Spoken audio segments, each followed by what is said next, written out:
A little bit more overcast today. Not a bad day at all. Yesterday it ended up pouring towards the end of the day, which was also nice in some ways. But it was toward the end of the day, so I didn't get to do like a progress video, and I didn't get to finish some things.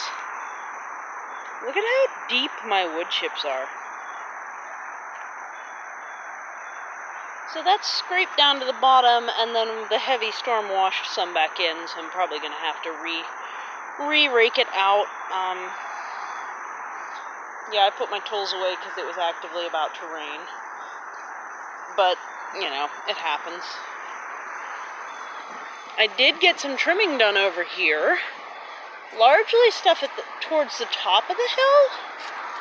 But I don't know if you're going to be able to see from here, but if you like walk right, I think it's right through here.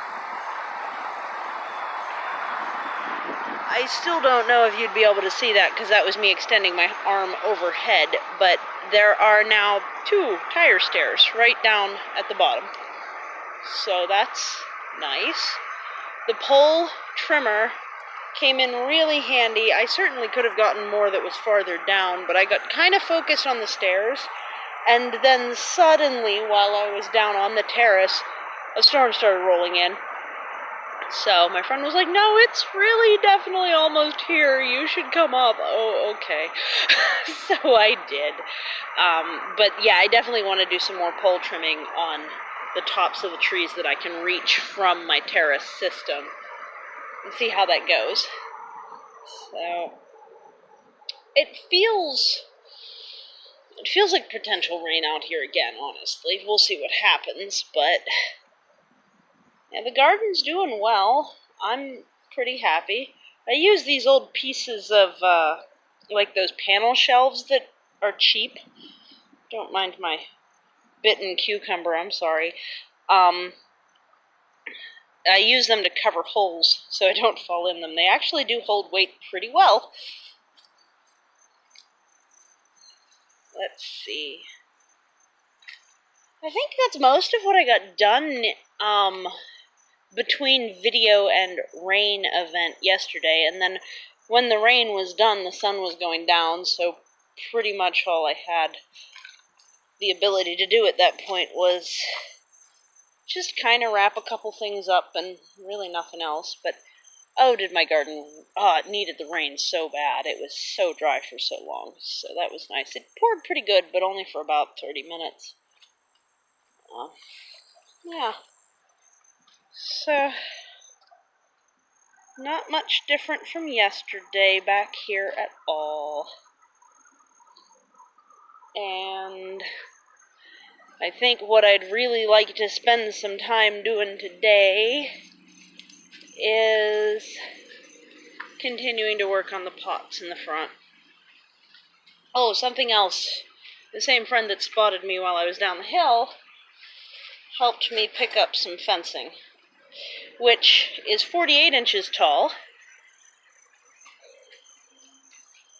And that's a bit taller than what I already have around this plum tree. Can you even tell it's a plum tree? You cannot, because as soon as it reaches the top of the fencing, I'm assuming deer due to height of browse and commonly existing animals around here, deer come through and eat the top off, so it's not getting any taller than like not quite chest height here.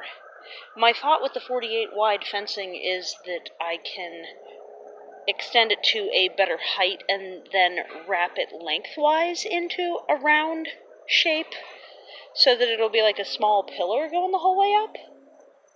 I don't know, we'll see how this goes.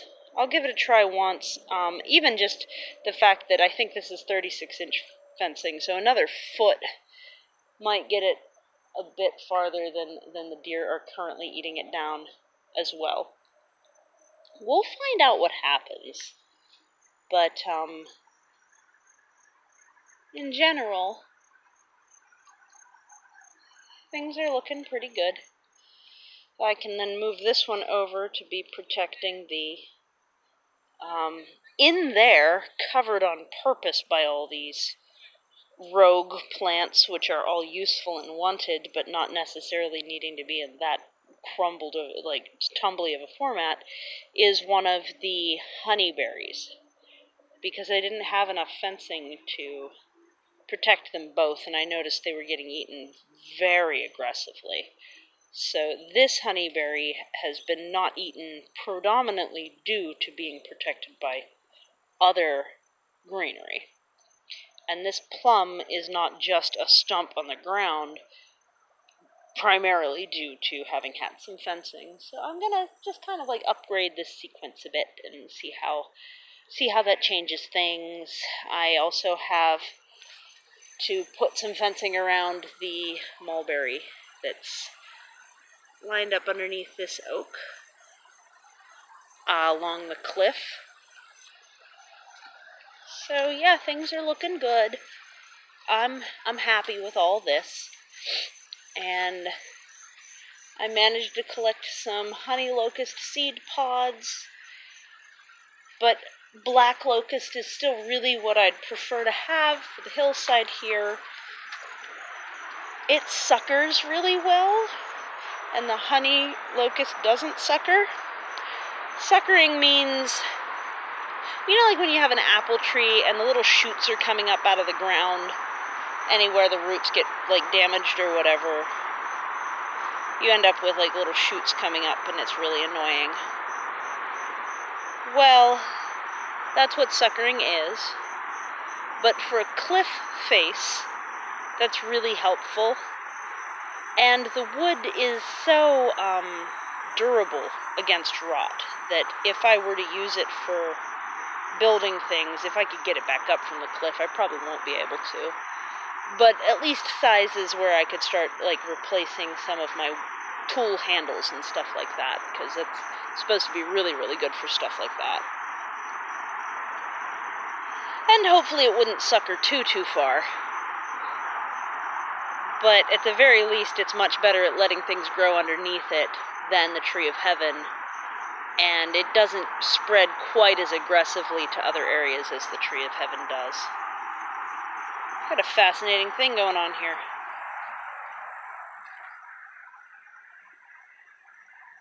Those might possibly, are those mosquitoes? Yeah, I think they are. Why is there a cluster of mosquitoes here that's gross? There's no standing water here. I don't understand what's happening. This has drainage. Otherwise, I wouldn't have raspberries on it.